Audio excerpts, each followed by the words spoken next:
Halo guys, semangat pagi, salam sehat.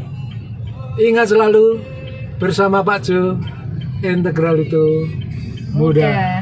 Jangan lupa subscribe. Terima kasih. Assalamualaikum warahmatullahi wabarakatuh. Salam sejahtera bagi kita semua. Semangat pagi adik-adik sekalian, ketemu lagi dengan Pak Jo. Salam sehat ya. Kali ini Pak Jo masih membicarakan tentang derivatif fungsi trigonometri. Kali ini soal yang ingin kita bahas adalah soal nomor 6, yaitu mencari turunan pertama dari Y sama dengan 2 pangkat sinus 4X. Jadi ini Y sama dengan 2 pangkat sinus 4X. Nah, supaya nanti mengarah ke rumus yang ada, maka ini sinus 4X itu saya misalkan sebagai P, sehingga Y sama dengan 2 pangkat ini P. Nah, untuk turunan yang pertama, yaitu Y aksen, itu sama dengan dy dx atau d dx dari Y. Y-nya adalah 2 pangkat P.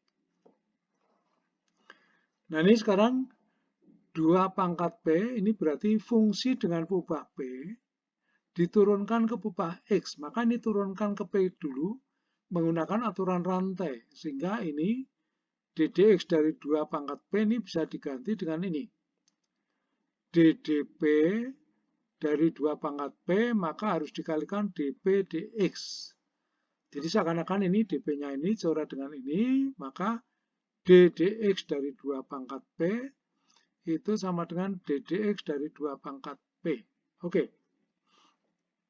Nah, sekarang ini fungsi dengan perubahan P sudah diturunkan ke perubahan P, maka ini sudah rumus. Nah, kita lihat ini, rumus derivatif fungsi eksponensial yang pertama atau yang A, itu jika A pangkat X diturunkan ke perubahan X, ingat bahwa A-nya itu konstanta ya, maka hasilnya adalah A pangkat X dikalikan ln A. Maka demikian juga ini, 2 pangkat P diturunkan ke perubahan P, maka hasilnya adalah 2 pangkat P dikalikan ln 2.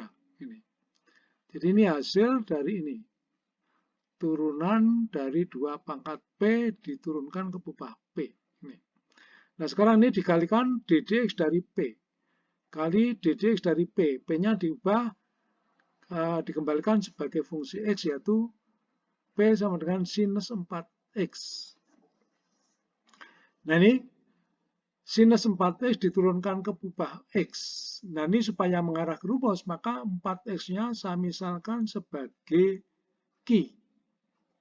Maka ini sin Q diturunkan ke perubahan X ini. Yang lain ini mengikut saja.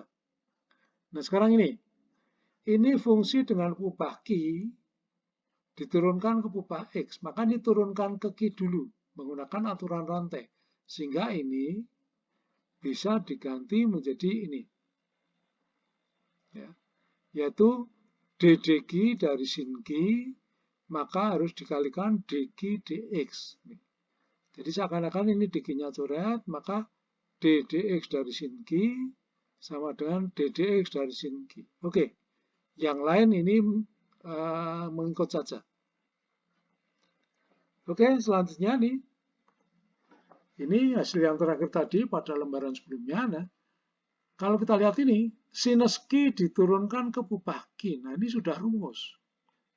Kita ingat rumus derivatif fungsi trigonometri yang ke A, jika sinus X diturunkan ke perubahan X, itu hasilnya adalah cosinus X. Maka demikian juga sin Q diturunkan ke perubahan Q, maka hasilnya adalah cos Q.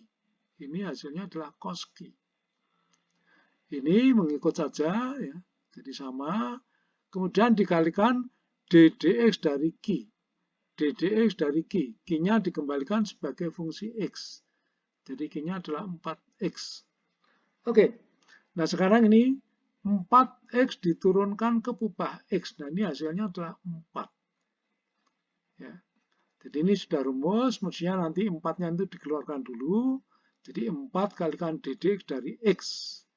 Nah, ini rumus derivatif fungsi aljabar yang ke F. Berarti ini x pangkat n, n-nya itu berarti 1. Ya, ini. Jadi 4-nya dikeluarkan, jadi x diturunkan ke pupah x. Ya. Oke, jadi ini hasilnya 4. Ini. Nah, terus yang selanjutnya nih, P-nya dikembalikan sebagai fungsi X. Jadi 2 pangkat P. Jadi 2 pangkat P, P-nya adalah sinus 4X. Jadi 2 pangkat sinus 4X. Dikalikan ln 2. Oke. Kemudian dikalikan cos Q. Q-nya adalah 4X. Maka menjadi cos 4X. Ini 4 tadi hasil dari turunan 4X. Oke. Ini tinggal menyusun saja. Nah, maka turunan pertama yaitu y aksen atau sama dengan dx yaitu ini 4 dikalikan ini ln 2 tulis di depan. Kemudian dikalikan ini 2 pangkat sinus 4x, oke. Kemudian dikalikan cosinus 4x. Oke. Jadi ini merupakan hasil akhirnya turunan pertama ya. Oke, sekalian semoga penjelasan saya bisa diterima dengan baik, dengan gamblang. Saya akhiri. Wassalamualaikum warahmatullahi wabarakatuh. Salam sejahtera bagi kita semua. Terima kasih.